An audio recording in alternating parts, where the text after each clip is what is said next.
une joie de vous retrouver pour ce programme de 10 minutes. Merci pour votre fidélité. Peut-être que vous nous captez juste par hasard, mais vous savez, il n'y a pas de hasard. Je suis certain qu'aujourd'hui, Dieu a quelque chose à vous dire. Il désire vous encourager et motiver, construire aussi votre foi. Dieu a prévu et a pourvu à votre sécurité. Lorsque une maison ou un immeuble doit se construire, eh bien, après l'achat du terrain, on ne va pas tout de suite commencer à creuser les fondations, mais on va plutôt entourer le terrain pour qu'il soit sécurisé. Et je voudrais utiliser cette image de la sécurité du terrain, de la sécurité de votre vie, de votre propriété, de qui vous êtes. Une sécurité par une balustrade, par une clôture, par un mur qui va enfermer, encercler votre vie, qui va protéger votre vie. C'est l'image que j'utilise avec l'appui de la parole de Dieu qui va nous donner les 4 éléments, les 4 murs de sécurité pour votre vie. Et la première sécurité, nous la trouvons dans le Proverbe 1 au verset 33. Écoutez bien, « Celui qui m'écoute habitera en sécurité. » Oui, le premier point, c'est l'écoute. Voyez-vous, nous aimons tous être en contact avec des gens qui sont capables de bien écouter. Mais écouter, c'est un art. C'est quelque chose qui demande, qui est exigeant, qui demande beaucoup d'attention. Et cette écoute demande de l'empathie, demande de se mettre à la place de l'autre. Et ce que j'aime dans la présence de Dieu, c'est que Dieu est un Dieu qui est à notre écoute. Et il nous demande de l'écouter de cette manière, en étant finalement débarrassé de tout bruit parasite, de tout ce qui pourrait nous enlever une écoute attentive. Car lorsque nous écoutons Dieu, lorsque nous écoutons sa parole, à ce moment-là, nous sommes réceptifs pour être marqués, imprégnés, mais aussi orientés, dirigés par sa parole. Et si nous la mettons en pratique, là réside justement notre sécurité. Si tu écoutes, si tu te mets à l'écoute de la parole de Dieu et que tu veux réellement obéir à cette parole, la mettre en application, le Seigneur nous promet, le Seigneur te promet, eh bien, de nous protéger, de nous mettre en sécurité. Lorsque nous sommes à l'écoute du Seigneur, nous nous mettons en sécurité, car nous faisons la différence entre ce qui est vrai et faux, ce qui est juste et ce qui ne correspond pas à la volonté de Dieu. Être à l'écoute et donner suite à cela, c'était donc mon premier point. La première muraille, la première balustrade de sécurité pour le terrain de mon cœur, c'est l'écoute.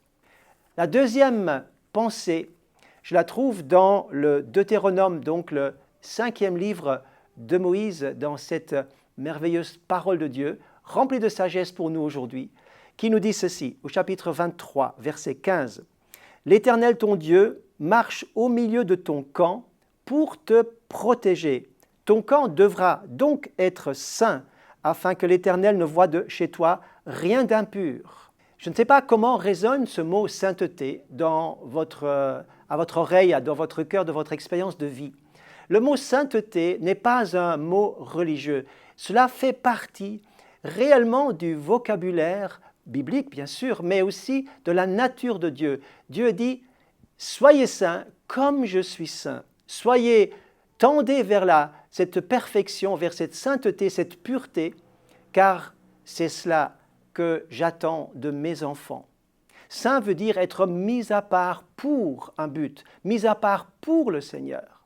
Cette sainteté, voyez-vous, c'est une balustrade de sécurité. Elle fait partie de ce mur d'enceinte de ma vie qui est un mur de protection. Lorsque je suis dans la sainteté, lorsque je choisis la sainteté, lorsque je choisis de vivre d'une manière conforme à la parole de Dieu, alors je sais faire la part des choses et je sais trier entre ce que Dieu approuve et bénit et ce qu'il ne peut bénir.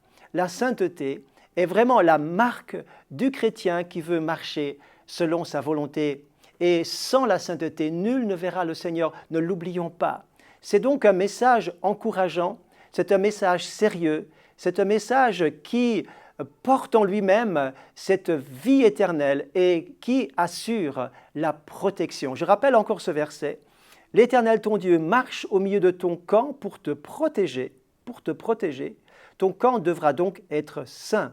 Le troisième point est un point important qui finalement découle de ce que je viens de vous dire dans le deuxième point sur la sainteté.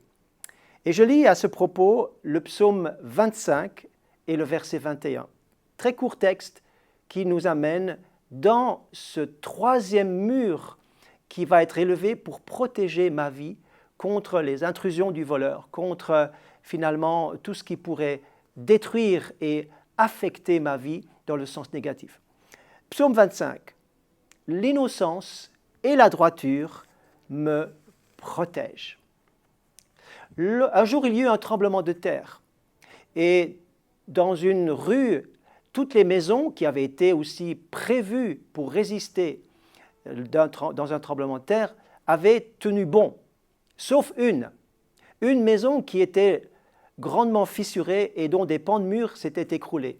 On a fait donc une enquête et on a vu dans cette enquête que finalement, la construction qui s'était écroulée avait été, finalement, on avait enlevé du ciment, pour que ce béton soit peut-être moins coûteux et que la construction soit moins coûteuse, mais on a triché sur la matière de base qui est le lien fort pour la construction. Et à cause de cela, eh bien, la maison s'est écroulée lors de ce tremblement de terre. Mes amis, le mensonge, la tricherie, un jour ou l'autre, vient à la lumière, vient en surface, et cela va paraître au grand jour. Le Seigneur nous dit, la droiture et l'intégrité doivent finalement faire partie de notre vie, et c'est une protection. C'est une protection. Ne vivons pas dans la tricherie ou dans le mensonge, jamais. Éloignons-nous de ces choses qui vont finalement faire tomber ce mur de protection de notre vie. Dieu va dire à Abraham, alors qu'il avait 99 ans, il dit « Abraham, je suis le Dieu Tout-Puissant, marche devant ma face et sois intègre. Marche devant ma face et sois intègre. » Il n'y a pas d'âge pour l'intégrité. Soyons intègres, soyons droits dans notre vie jusqu'à notre dernier souffle, jusqu'à un âge avancé.